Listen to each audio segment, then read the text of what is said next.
All right, well, I think we'll go ahead and get started, and we may be letting people in throughout, but we'll start now. So thank you all so much for being here this evening. My name is Jenny, and I'm the program manager at Coquitlam Heritage.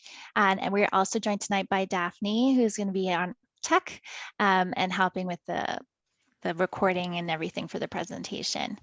Coquitlam Heritage gratefully operates on the traditional, ancestral, and unceded territories of the Coquitlam First Nation, who continues to live on these lands and care for them, along with the waters and all that is above and below. These lands are also the traditional territories of the Tsleil-Waututh, Kakite, and Katzie First Nations. It is our pleasure to be hosting this historical talk, Beyond Striking It Rich, Women's Success in the Gold Rush, presented by author Rich Moll. Today we are honoring International Women's Day. International Women's Day on March 8 is a global day celebrating the social, economic, cultural, and political achievements of women. And the day also marks a call to action for accelerating women's equality. International Women's Day has occurred for well over a century, with the first one being in 1911, supported by over 1 million people. And today, International Women's Day belongs to all groups, collectively everywhere. It is not a country, group, or organization specific. And now I'll introduce our presenter. Rich Moll is a BC-based author of 14 historical nonfiction titles with sales of over 100,000 copies. His top-selling titles are Gold Fever and Rebel Women of the Gold Rush, which chronicle the Klondike Gold Rush of 1897 and 1899. Rich began his career in broadcasting as a radio station creative director. For 20 years, he owned and operated a Victoria-based marketing PR company, Communications Concepts, and currently Rich is planning a series of novels based on the lives of women who took part in the Klondike Gold Rush. Rich can be reached via email at rich_moll@yahoo.com, and his books are available at amazon.com and through Heritage House Publishing. And Daphne is going to be putting the link to Heritage House Publishing and our website events links into the chat. There will be a chance to ask questions at the end of the presentation. So feel free to put them into the chat, or you can do the raise hand feature, which I believe might be in the reaction area of the panel down there, or it's a small group, so you're always welcome to just turn on your camera and wave at us as well. And Rich is going to do a bit of his intro portion, and then we're going to switch over to the slideshow presentation so you can look at the slides while he's speaking as well. So I'm going to hand it over now to Rich. Thank you, Jenny. Good evening, everyone. As you've already heard and obviously know, the title of my presentation is Beyond Striking It Rich, Women's Success in the Klondike Gold Rush. Now, the title suggests that maybe there was something else besides digging up a quick fortune that compelled hundreds of women and thousands of men to head to the northern frontier of the Yukon and just a little later, Alaska. And there was. We know this because we know more about the Klondike Gold Rush and the people who created it 125 years ago than any other rush. It's the best recorded gold rush in history, thanks to electronic communications, which at the time was the telegraph, and mass media in the form of major newspapers and magazines. Media moguls send their reporters to the Yukon. In fact, both the telegraph and the mass media played a major role in actually creating the rush in the first place.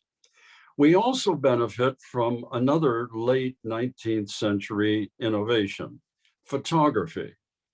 When reporter Tappan Adney went north on behalf of Harper's Illustrated Weekly, he took along Kodak's newest gadget, a small handheld camera that used a strip of film that they could wind in the camera itself. Quite innovative for the time. We know what we do about the women who ventured north into the Yukon because some became well-known, high-profile residents of Dawson City, that's the city on the Yukon River, and Grand Forks, which was located at the diggings at the junction of Bonanza and El Dorado Creeks. We know about them because they also wrote letters. They were written about and quoted in newspapers and magazines. Some wrote their own memoirs. A small number were so unusual that authors actually wrote their biographies. A few dozen others we know by name because they merit a few lines or a paragraph or two in the dozens of Klondike Gold Rush histories. Hundreds of others remain completely unknown, as they would have if they'd stayed behind in the towns and cities they lived in the South. All of them have stories. We know only a very few of them. We might add self-promotion as another reason we know so much. Through her own tireless promotional efforts, Klondike Kate Rockwell came to represent all the Gold Rush dance hall girls and prostitutes whose stories were never told. This is a photo of Kate's own postcard. The inscription reads, "Mush on and smile." That's her tipping a little libation. The irony is that Kate didn't arrive in the Klondike until 1899. By then, the Rush had already moved on to Alaska. Reaching Klondike areas as a member of a group of traveling entertainers, Kate met dance hall waiter Alexander Pantages. It was Kate who financed Alexander's start as an impresario, and Pantages took her to Seattle, where he developed one of America's largest theater chains. By the 1920s, Kate was known as Queen of the Yukon.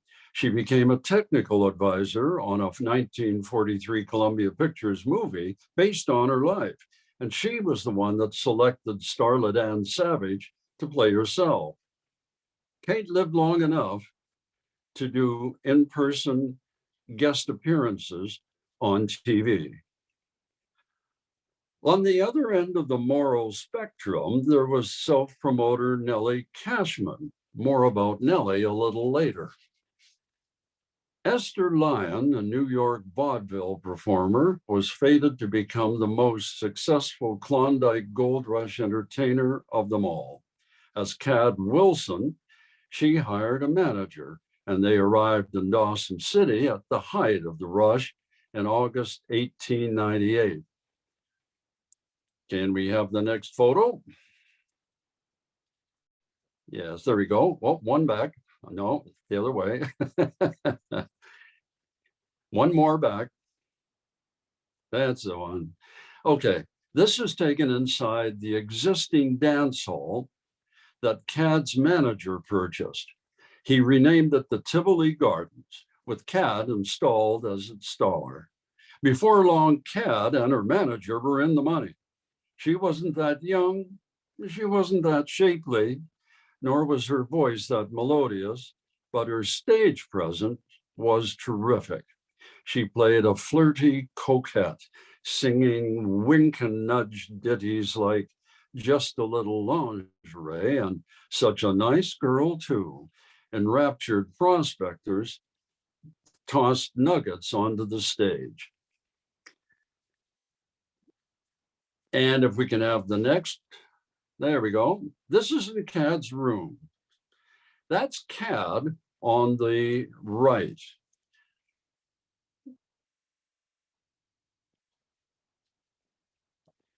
And on her left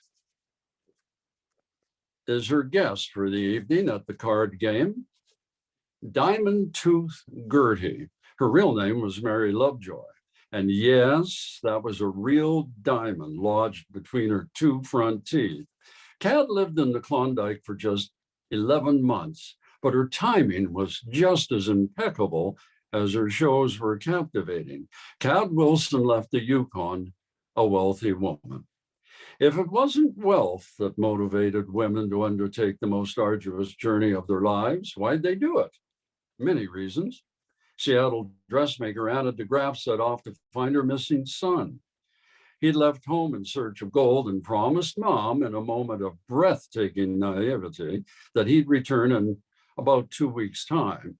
It's likely it took him longer than that just to reach his objective.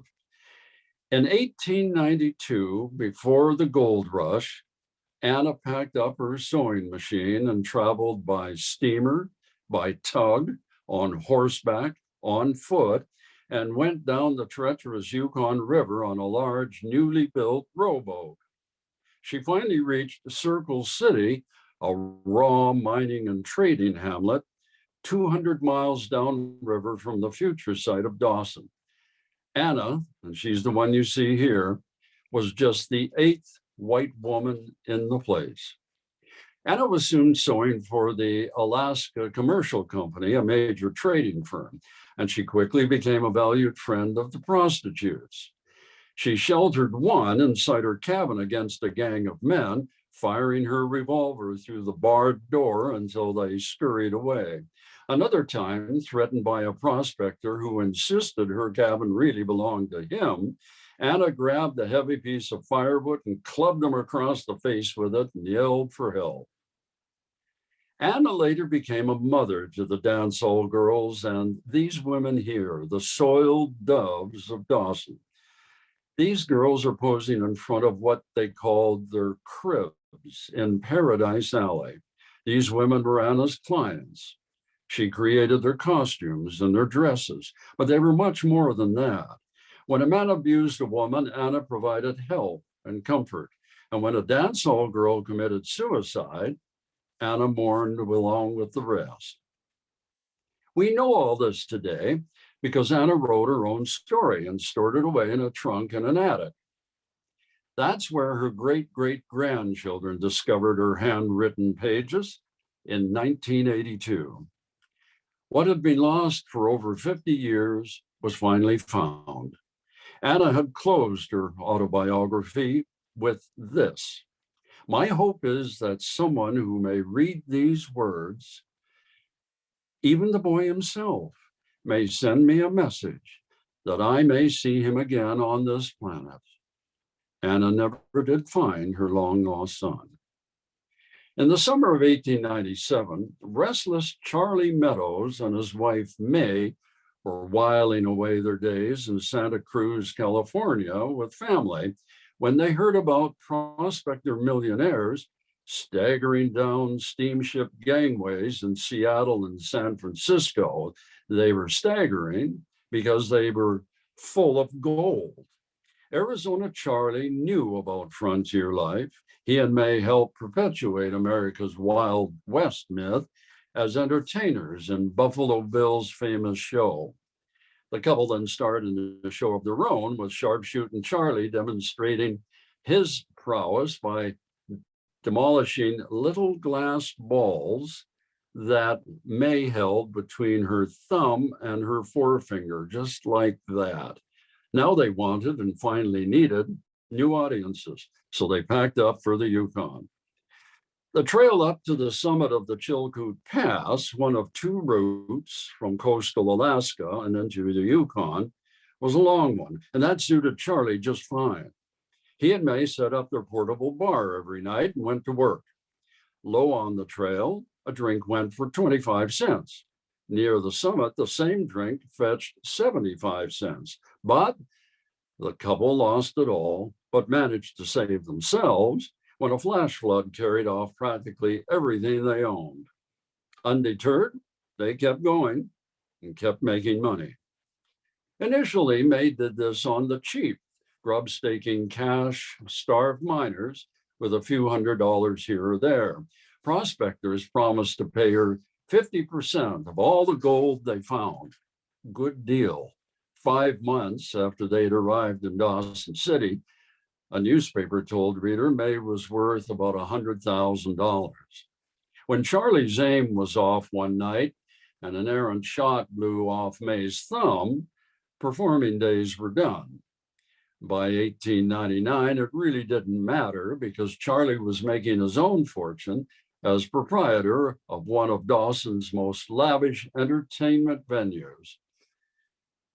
That's Charlie in the center, standing at the bar during the opening day of his Palace Grand.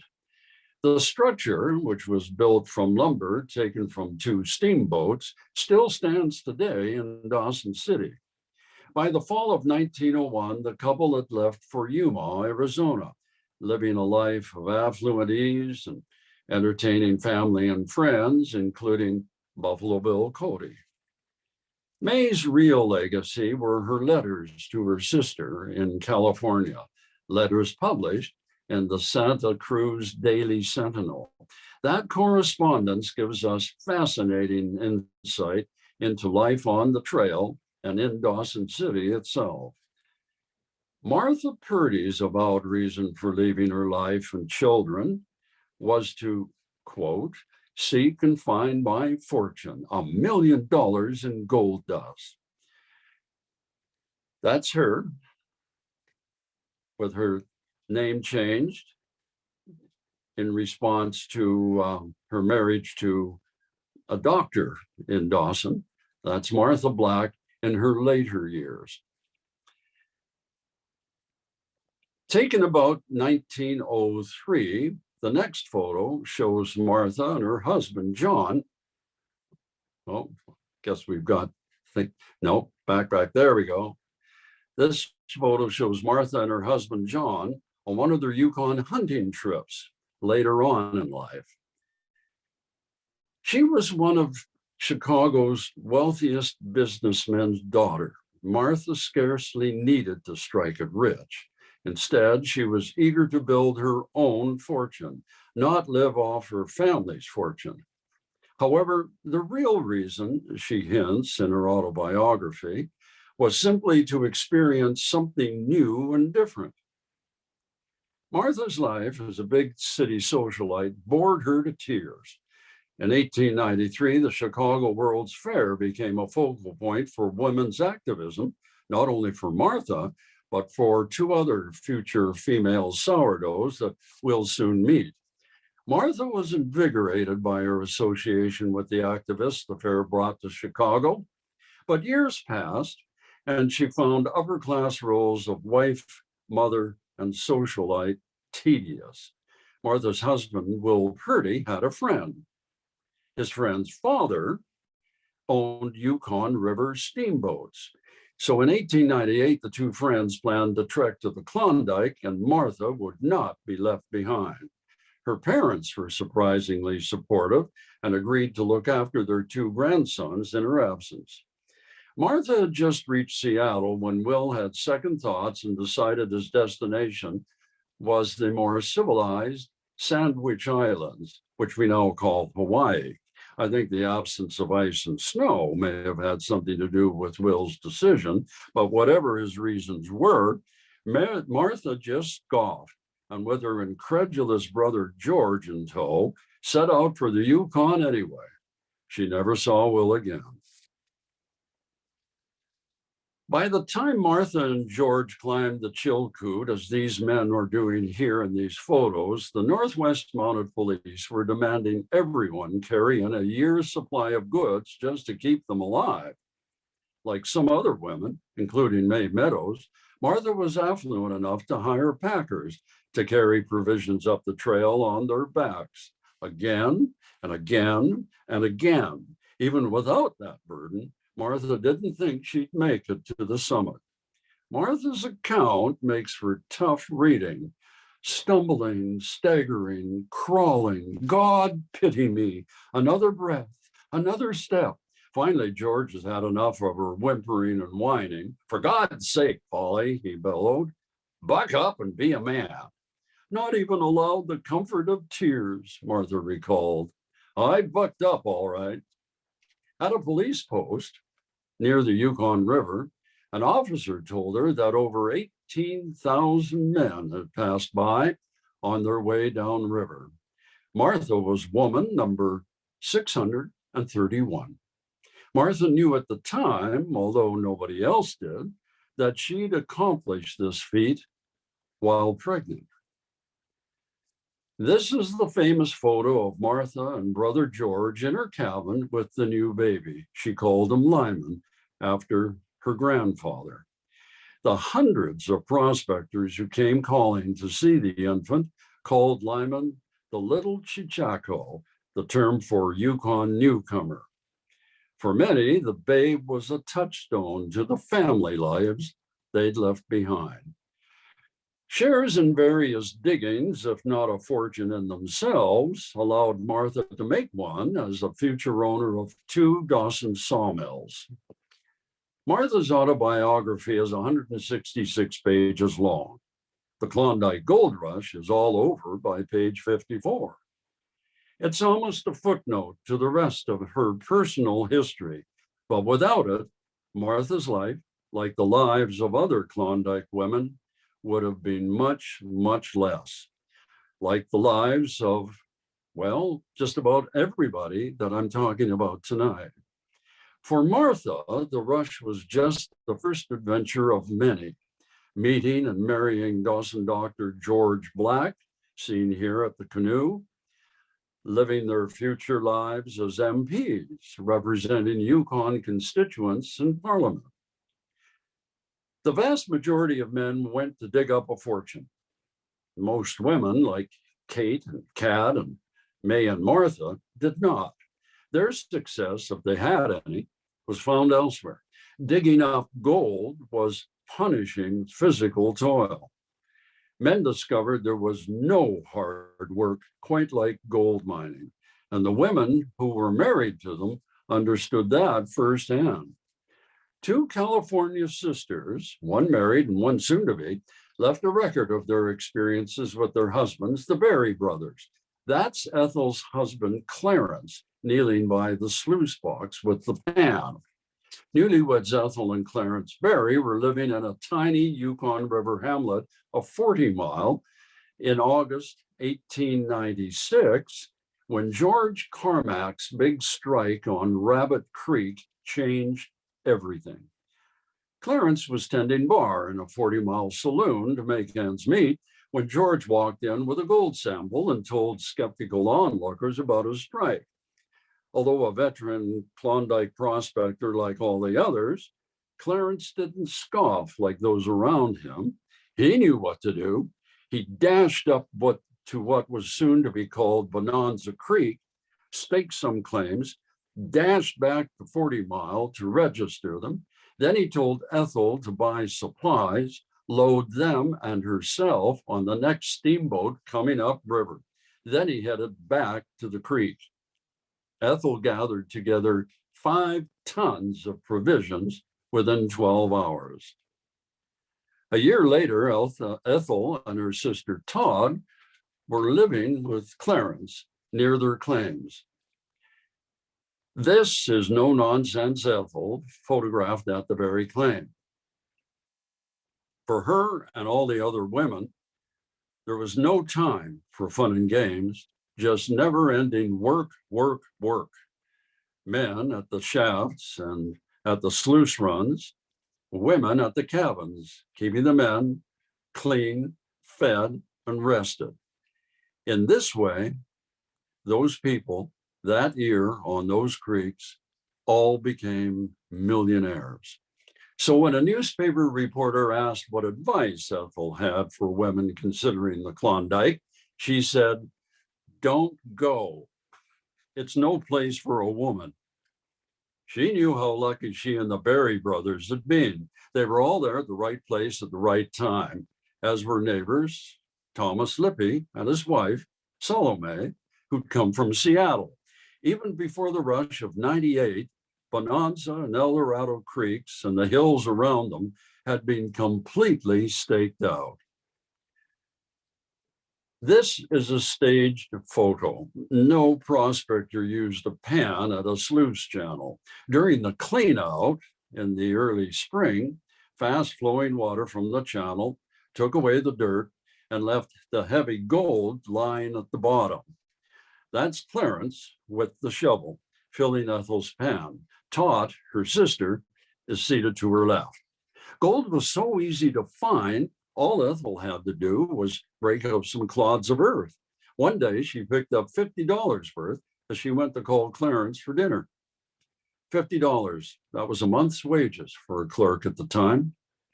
Ethel, her sister, and the Berry brothers were very unusual, not just because they became millionaires. They were very unusual because they kept on building their fortune. They founded the Berry Oil Company, which today is worth about $4 billion. Salome Lippy and her husband, Tom, they lost their fortune with investments made worthless by the 1929 stock market crash. In the 1880s, this particular woman enjoyed the kind of success that most women couldn't dream of enjoying, and it's likely most would have actually avoided. This is Canadian school teacher Alice Freeman. Alice had a perfectly acceptable occupation as a school teacher. What wasn't acceptable was what Alice did with her time after school, which is why she kept it a secret. She was a freelance journalist working under the byline Faith Fenton, interviewing, researching, and writing her woman-to-woman stories far into the night. Faith deserved every penny that she was able to earn. And even then, it wasn't all that much. But by the 1890s, her columns and stories were earning her enough to allow her to quit her quite acceptable, respectable teaching job. She became a regular columnist with the Toronto Globe. When word reached editors that a new International Council of Women, which included Lady Ishbel Aberdeen, the Governor General's wife, would be meeting inside the Women's Building at the Chicago World's Fair, the newspaper sent Faith to cover the story. On the fairgrounds, Faith met a young American woman, Martha Purdy, who had just been appointed Lady Aberdeen's assistant. They were fated to meet again in the Klondike. Before long, Faith was working as editor for the prestigious magazine Canadian Home Journal. These were heady times. But a few years later, Faith was fired from the journal and her career stalled. She was forced back into freelancing. And that meant long hours of hard work for little income and even less prestige. How could Faith regain her former success? When Ethel and Clarence Berry and dozens of other new millionaire prospectors arrived back in civilization in the summer of 1897, telegraph wires flashed news of the rich strikes across the continent. Faith arranged to interview the Minister of the Interior, who had been a former Yukon government surveyor, William Ogilvie. She asked Ogilvie about opportunities for women in the Klondike. Sensing her personal interest, the minister urged her to go. Ogilvie assured her respectable women were quite safe. The Northwest Mounted Police had been there since 1895. In fact, women were needed up there. Faith was now 40, and because she was still unmarried, she qualified as a spinster, or more unkindly, an old maid. Ogilvie suggested a woman's marriage prospects were excellent in the Yukon, mainly because men outnumbered women 100 to 1. Faith told editors at the Globe she was ready and willing to go and provide a steady stream of stories. The Globe's announcement of her impending departure made Faith a celebrity. And now she found herself the subject of an interview by the Ottawa Free Press, profiled as a courageous woman headed for the northern frontier, while along the way, advancing women's futures in journalism.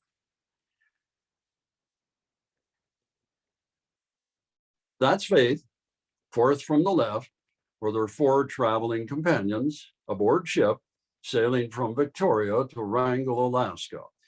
Now, the other four are no ordinary women. Ishbel Aberdeen was also enjoying her biggest success too, as the founder of the Victoria Order of Nurses. It hadn't been easy. The medical establishment, a bastion of masculinity, regarded the growing vanguard of female nurses as territorial intrusion. Worse, because women were paid less, some feared they might lower doctors' incomes. Nonetheless, Ishbel persisted, and she saw the gold rush as an opportunity to build the support and reputation of the VON. The four women pictured here are the Yukon recruits, contracted for 2 years at $300 and all expenses each year. Spinster Faith was happy to act as chaperone for the younger women, and that solved one problem for Aberdeen right away. Both she and Faith also saw the PR benefit. Faith was happy to write about the women's experiences too. Safety was guaranteed by an armed contingent of the newly formed Yukon Field Force, which accompanied the women to its new post in Dawson City. Just to be chosen for the VON was success in itself, and now these chosen four were off on the adventure of their lives. The woman seated in the center of the studio photo is Nurse Georgia Howell, a New Brunswick recruit charged with corresponding with VON patron Lady Aberdeen.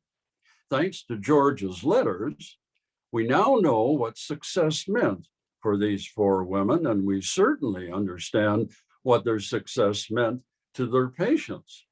Typhoid and pneumonia, malaria, congestion of the liver, rheumatism, neuralgia, sore throat, discharge from the ears, sore eyes. Such sick men, Georgia wrote, the filth, the vermin. And yet I must say, not one of these patients had a bed sore or even a chafe. So closely were they watched and tended. And what of Faith? Well, she was hard at work too, revealing to Globe readers what life was like for tens of thousands of newcomers in the Klondike, and much about the Klondike itself. It took weeks for her mail to reach the outside world, but when it did, Globe readers devoured her on-the-scene reports, which mingled personal reflections with the facts of frontier life. Faith Fenton had achieved her greatest success, not in Canada's biggest city, but in the raucous, crowded, crazy gold rush frontier town, which now just happened to be the biggest city west of Winnipeg and north of Vancouver. And she also wrote about what she saw and what she heard in the nearby treeless wasteland of mud and rock, the site of the richest gold claims on earth. Her success included writing and editing The Pay Streak. That was a 6-issue publication promoting St. Mary's Bazaar, a week-long charity attraction held inside Arizona Charlie's Palace Grand. Assisting Faith was 36-year-old Dr. John Brown, formerly a Toronto surgeon and obstetrician. John and Faith were married on New Year's Day, 1900, which gave Faith another big story in the Canadian leading newspapers. The couple remained in the Yukon until 1904, and then spent the rest of their affluent lives in Toronto and Detroit, where John was a member of the medical elite. Faith inspired her final headlines in 1936, when newspapers announced the sad news of her death and her funeral. Now, this woman, originally a humble Irish immigrant girl, was doing the unthinkable. Her name was Belinda Mulrooney, and she had just purchased a lot near one of the entrances to the Chicago World's Fair, and quickly had a building constructed on it. Then she rented out the back portion of her lot to pay for the construction of the building, and within a few weeks, She sold the building at a profit and used the money to buy an existing restaurant near the fair and hired a woman to run it. Belinda Mulrooney was just 21 years old. Nice shot of the fair. It was an incredible experience for anybody who went there, and millions did. When the fair was over, Belinda left Chicago for the West Coast. In less than a year, she had transformed herself into an experienced and successful entrepreneur familiar with real estate, construction, and the restaurant business. An amazing feat.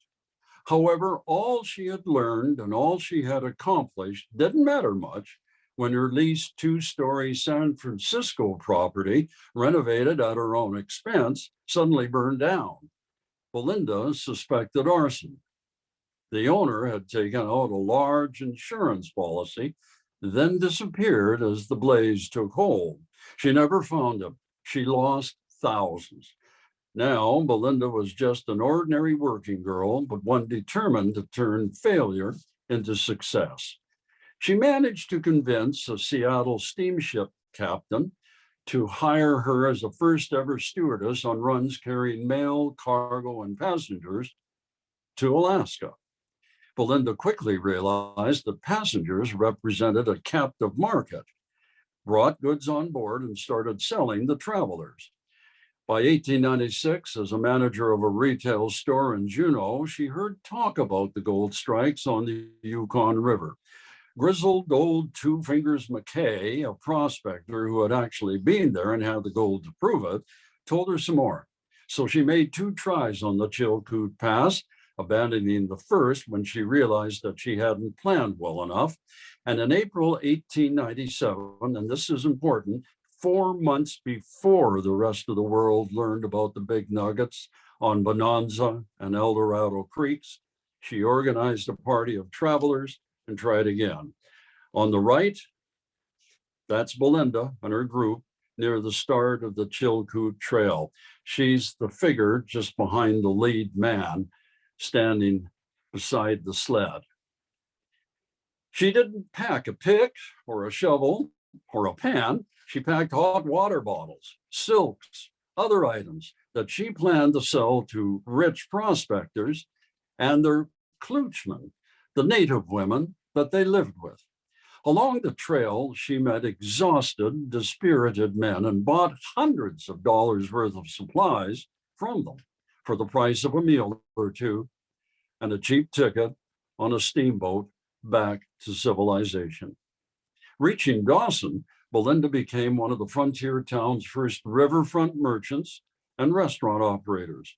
It was interesting. She bought food from the prospectors, who then lined up to purchase meals made from their own food at her own cafe. At the new settlement of Grand Forks, Belinda built the biggest structure on the Gold Creeks, a long two-story hotel. That's it plainly in the middle of the photo that you see there. There was no bank, so Belinda offered prospectors another service, safe storage for their hundreds of leather pokes that they'd filled with nuggets and gold dust. It seemed Belinda's business ambitions knew no bounds. Having built one hotel, which she then leased out, Mulrooney built another, a bigger, better one in Dawson itself. And the opening night celebration at her Fairview Hotel lasted until 6 the next morning. Can we have the next slide? There it is, Fairview Hotel. An amazing thing. And she actually leased that hotel too, because she was just too busy to manage it. But there was something missing in Belinda's life, a life partner she could lean on and confide in. Something else too, children. She wanted some, and that meant she had to marry someone. Her nonstop energy, bulldozing attitude, and tough mindset frightened most men away. Her only persistent suitor was a newcomer called Charles Carboneau, a pompous, pretentious popinjay who also called himself a count. She finally agreed to marry him just to get rid of the pest somehow, as she later confessed, and the wedding was the talk of the town. A few months later, they looked like this, living in Paris.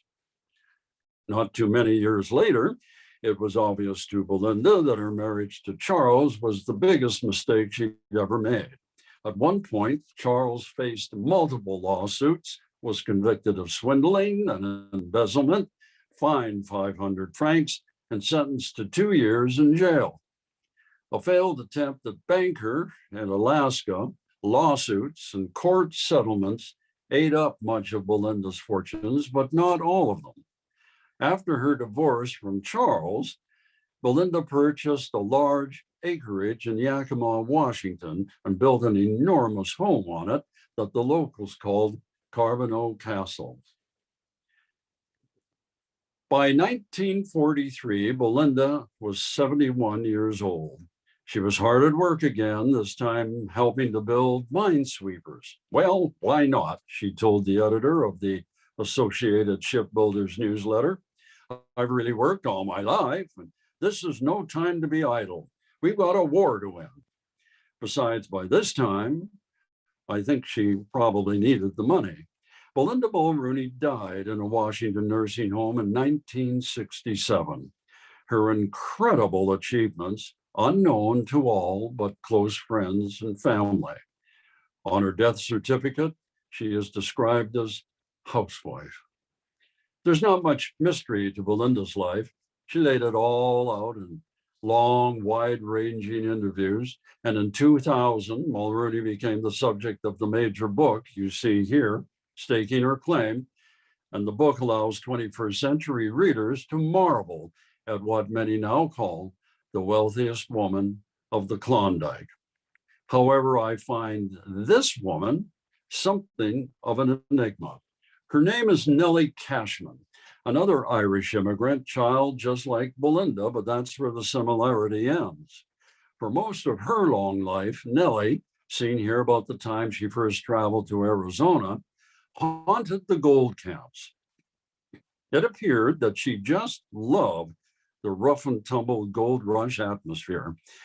She was in Tombstone when the Earps fought the Clantons at the mythical OK Corral. It seemed wherever there were riches to be dug up, silver or gold, there was Nellie.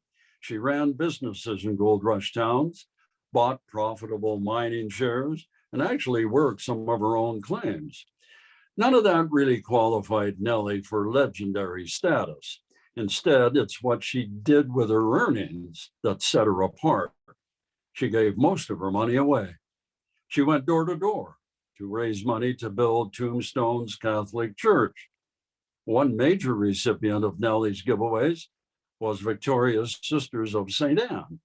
There were hundreds of other recipients, mostly down on their luck prospectors, on whose behalf she shamed gamblers into turning over their tableside winnings.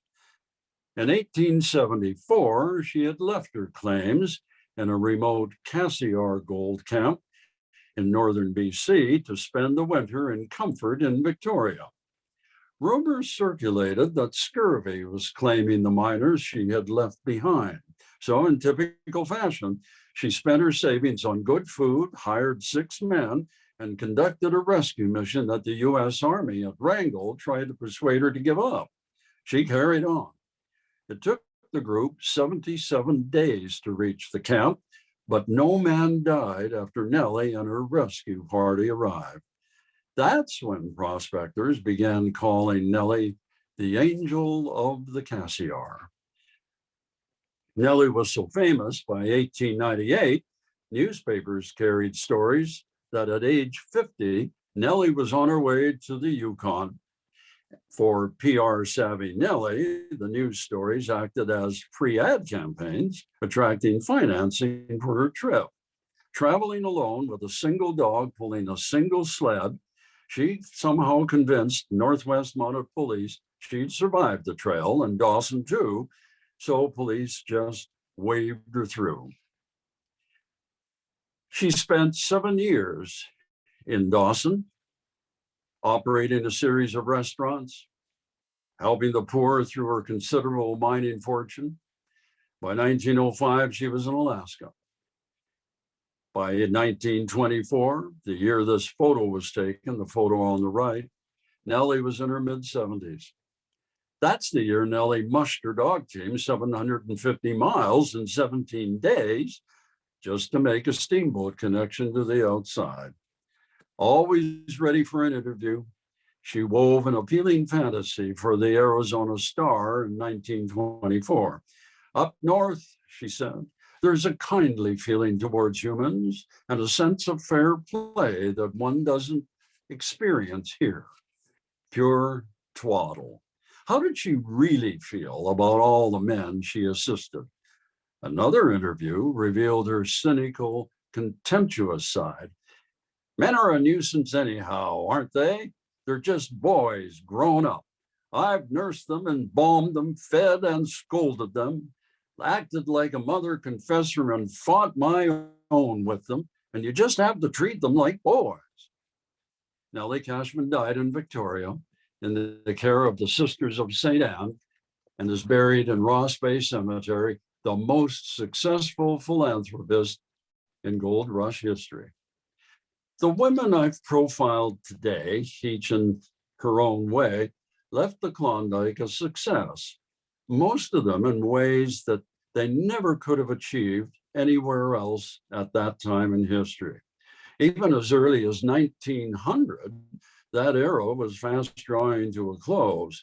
The lone prospector with pick and pan working a small claim was being replaced by mining syndicates and their hydraulic operations, their high pressure hoses demolishing entire hillsides in just a few hours, freeing gold that would have taken, well, the Berry brothers, a group sourdoughs, an entire season to clear. These women found success in love, in business, in personal growth and satisfaction, in simply living lives they never thought they would or could. And it was the Klondike that allowed them to do it all. Thanks so much for listening tonight.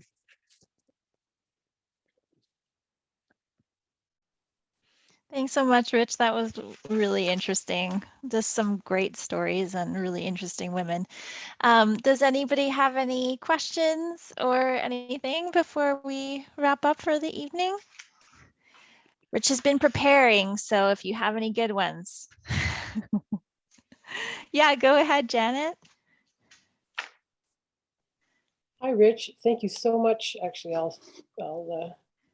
that's good enough. Your sources, you have some really interesting sources. So where did you find all this material? The same place most other people do today, in books, some magazine articles, if you search hard enough, they're still out there. Yeah, the photographs, as I said, this is the most recorded gold rush in history. Man, there are a lot of photographs and they are fabulous.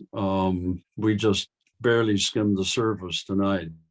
Of the books, for those who are interested, they're a history in themselves. Pierre Burton, who probably wrote the most well-known and famous single volume on the Klondike Gold Rush, actually wrote an article on gold rush books because they were changing and in themselves so fascinating. If you're looking for one book in Canada that does justice to the women of the Klondike, including Canadian women, you want to pick up Klondike, Women in the Klondike is the name of the book by a BC writer called Backhouse. She's terrific. It's the #1 Canadian book today. The #1 Canadian book of all time would be Pierre Burton's Klondike book, originally written in the late 50s and revised in the late 70s. Burton was really, really interesting too in his treatment of women, who he included in the book and who he didn't. Faith Fenton hardly gets a paragraph, which is interesting today because she is one of the most interesting and historically significant Canadian women up there. He barely gives her a paragraph, but he spends a good deal more time talking about, for example, Belinda Mulrooney. And he does mention Martha Black as well. He doesn't do a lot of writing about women because it wasn't the thrust of his book. He was writing an adventure story, and that meant he had to concentrate on what the men were doing, how they were doing it, why they were doing it. And women were a sidelight, except in one instance. He talked a good deal about the prostitutes and the dance hall girls for obvious reasons, because they were the most flamboyant and interesting women that reading public thought of at the time. That's all changed now. Belinda Mulrooney has had her story told by Melanie Mayer, an American writer, who also wrote another very good book about the Klondike women in general called Klondike Women. And but she doesn't mention Faith Fenton at all, because Faith was Canadian, not American. That was actually a reflection of reality. Of the very few women that went up, even fewer Canadian women went to the Klondike. Tens of thousands of Americans invaded Canada. Many of them didn't really even realize that they were. They went up to go to Alaska because that's where the gold was. It wasn't until they got there that they realized there was those funny looking policemen on the top of the summits, and they were asking all sorts of questions, and who were they anyway? And that's when a lot of Americans realized that they were in Canada. It's an interesting situation. That answer your question? Probably more than you needed. No, that's all good. So I wrote it down. Women in the Klondike. The author's surname is Backhouse, Yes. and also Pierre Burton. So what drew you to this subject matter? Why women? I'm sorry again? Why were you drawn to this subject matter, the women? That's a good question. I read Burton's book probably when I was about 15, 16, a few years after he'd written it.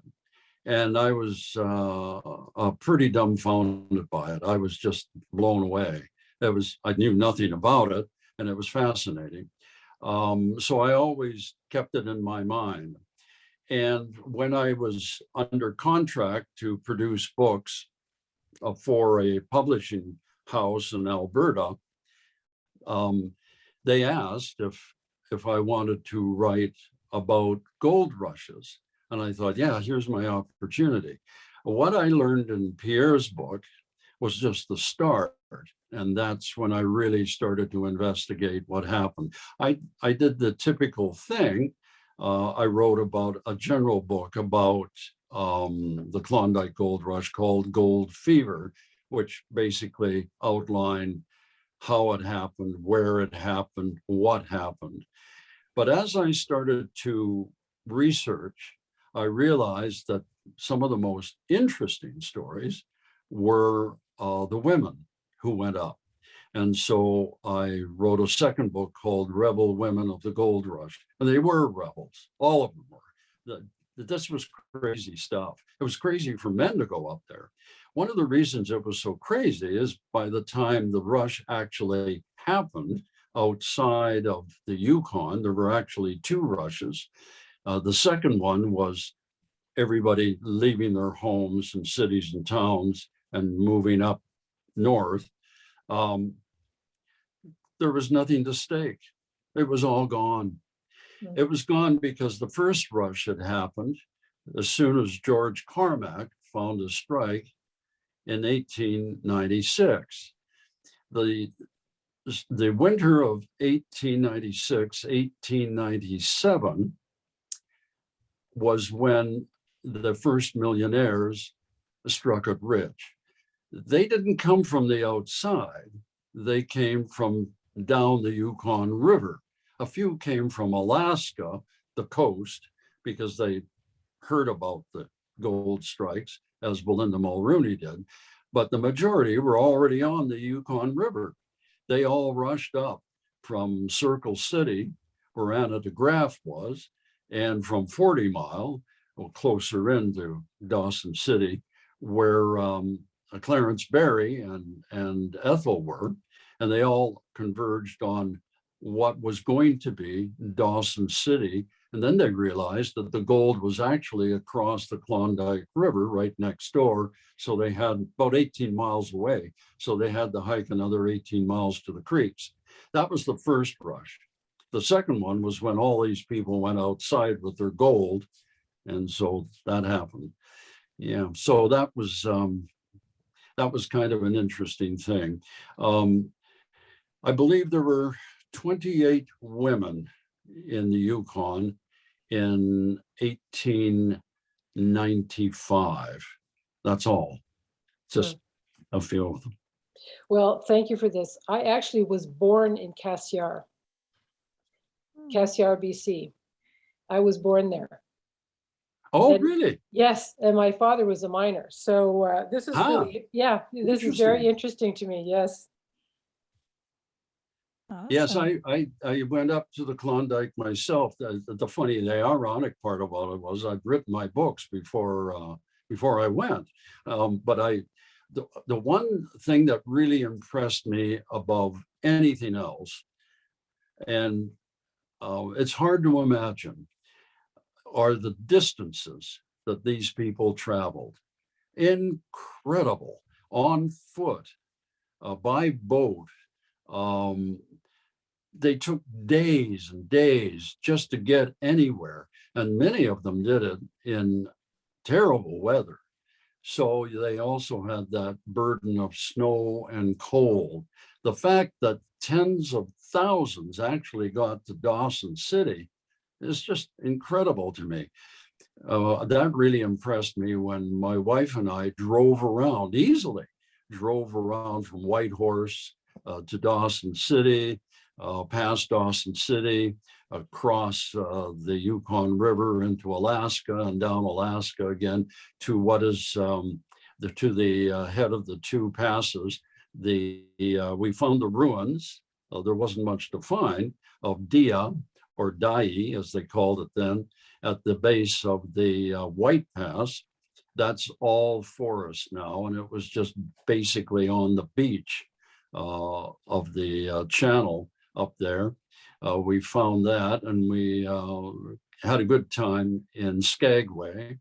That's the base of the Chilkoot Pass. I think I got them reversed here. This Dia was, yeah, okay. And we took the White Pass Railway and went up the pass as people did about, I believe, 1899. Yeah, when the first trains came, and men who had labored over those trails, it was all gone. You could do it in a few hours by train. It was amazing. Well, thank you so much for your insights and it's the storytelling. You really made it come alive, and I really appreciate it. My pleasure. Thanks, Janet. Does anyone else have any? Oh, that's your clapping, Bronwyn. Thank you. Oh, that's a wave. A wave. I just wanted to say thank you, Rich. This has been fascinating. I've bought your two books that you've written on the women, rebel women, and I'm excited to read them. Yes, and that reminds me a couple of other things, if I may, just to wrap up. Through the years, Pierre realized that he was really excited when people found stuff that he didn't know about. Anna de Graaf doesn't appear in his book because her own autobiography hadn't been found yet. That's one example. Mm-hmm. And so I believe in the Backhouse book, certainly in others, he writes the foreword and he says, "This is terrific. You guys keep finding great stuff about the gold rush." And of course, Pierre Berton lived up there as a boy with his family. And so he was delighted that people had unearthed all sorts of things. And so he welcomed all the new material. He would have welcomed another one too, but I believe he'd passed away by the time it was written. It's not very old. It's a fairly recent book, and it is about a woman that everybody should know about. Her name was Kate Carmack. She was George's kloochman. They actually had an indigenous marriage ceremony. She belonged to the Tagish people, and she married George up there. And he and Kate and his two partners, Tagish Charlie and Skookum Jim, were the ones who found the gold. We'll never know for sure whether it was George that actually found the gold, or whether it was Skookum Jim. We hunch it might have been Jim, but he was certainly there when Jim did it, if that's what happened. Now, the story of Kate, and her real name is Shaw Tla, is a fascinating one. I'm going to put this on camera to see if you can see it. Yeah, that's Kate on the book cover. It's called Wealth Woman, and it's written by Deb Vanassi, and it's a terrific book. It's a really, really tragic story because as time went on, it wasn't looked upon with pleasure or even wanted to be admitted that you had lived with a native woman. Civilization had come to Dawson City and the Klondike, and people had to change. And the reason people had to change was because white women were coming into the area, and they had certain social rules that had to be followed and understood. And marriage to an indigenous woman definitely was frowned upon. That suited one of the other madams in the town quite well, because she spotted George and said, "He's for me." And he gave up Kate like that. This is amazing. And she was left with nothing. And Skookum Jim and Tagish Charlie, they did better, but Kate lived in poverty, and she finally died. This is timely too. She died of the Spanish flu in 1920 in Carcross, up in the Klondike area, pretty much living the way the others were living at the time, in near poverty. So her story is a really, really interesting one, because it not only relates her story and George's story, but also the change in morality and the change that civilization brought to the Klondike. Wow. Well, thank you so much. Does anyone else have anything else they'd like to ask Rich before we? Yeah, Daphne. I have a question.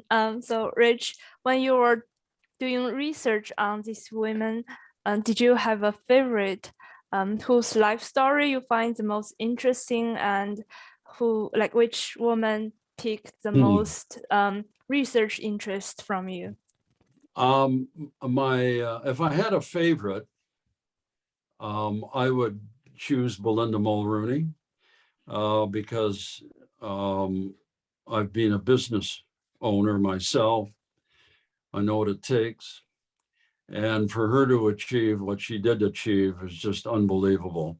And her own story by Melanie Mayer, Staking Her Claim, I believe is a very accurate portrayal, not only of what she went through and what happened to her, but also her personality. You know, as is often the case, your strengths are your weaknesses. And that's certainly true of Belinda. She was tough. I'll tell you one story. When she got into difficulties with her own bank in Alaska, she fingered one of the men who was making a life really, basically he was embezzling funds. So she tricked him into coming to a hotel, her hotel room, and she lay in wait for him with two big, strong, burly guys in the room. And he came in and they got him and they put him on the bed. She got out a horsewhip and she whipped him just like that. And then she threw all his bags and things that he'd come up with through the window onto the street. She was just furious. She did pretty much the same thing to a packer who dumped her big load, pack train load, on the trail halfway to Dawson City when he got a better offer. She needed that stuff because she was in the middle of setting up the Fairview Hotel. So she and some friends hit the trail on horseback, waited for the pack train that was loaded with somebody else's stuff, and basically held it up. At gunpoint, she pulled out her revolver and said, "Get off that horse." And so she not only got her own stuff back, but she got all of the other stuff as well. She had no compunction about taking it. And then looked at the pack train crew and said, "You want jobs?" And so hired them all to take her stuff and all the stuff they were packing into Dawson City. That's the kind of woman she was. So she's probably my favorite. There's one other woman that I didn't include on this talk tonight. Her name is Bridget Mannion. She's really interesting. She was a cook in a Chicago home of Portis Ware, a millionaire. And they received a guest one night. His name was John J. Healy. He'd come from Alaska, down at the bottom of the pass where he had a trading post. The two knew each other from way, way back in Montana during fur trading days. And he was there to persuade Ware to come in with him and start a transportation company on the Yukon River, which he did. Mannion in the kitchen was overhearing all this, and she wasn't going to be left behind. So she maneuvered it so that her boss told Healy that they needed a maid and a housekeeper. And so they hired Bridget, and that's how she ended up going to the Klondike before the rush really took hold. She has many adventures up there, and she was really the reason the Northwest Mounted Police arrived there, because she was treated so badly by John J. Healy that she went to what was called the miners' meeting and made a formal complaint against them. And the miners' meeting was the only real law instrument that the prospectors had at the time. And so they judged that Healy really needed to pay her a year's wages and give her enough money for a ticket so she could go back to civilization. Well, Healy was really upset. So what he did is he wrote a letter to Sam Steele, the high-ranking Northwest Mounted Police officer in Canada, and said, "You got to send more men here."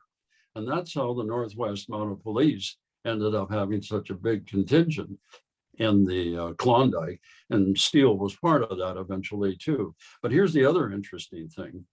When I talk about fur trade in Montana between Ware and Healy, Healy was the one who built and operated Fort Whoop-Up, selling whiskey to the Indians on the prairies. So all of these stories have a fascinating chain of events through them. Yeah, Brandon, the woman that became the cook for the Healys, Bridget Mannion, she's a really interesting woman too. Wow. Thank you, Rich. Yeah, Belinda was also my favorite, and I've read your book in which you talk about her story with the packer, and that's my favorite story out of like the book. Yeah. Yeah. That is that's some guts. You gotta have some guts to do that. All right. If no one else has any more questions, we'll let Rich go. Thank you so much, Rich. It was such a enriching and interesting evening with you, and we really appreciate you being You're here. most with us. welcome. I appreciate having the opportunity to spread the stories. Yay. Okay. Well, thank you all so much, and have a great evening. Thanks a lot.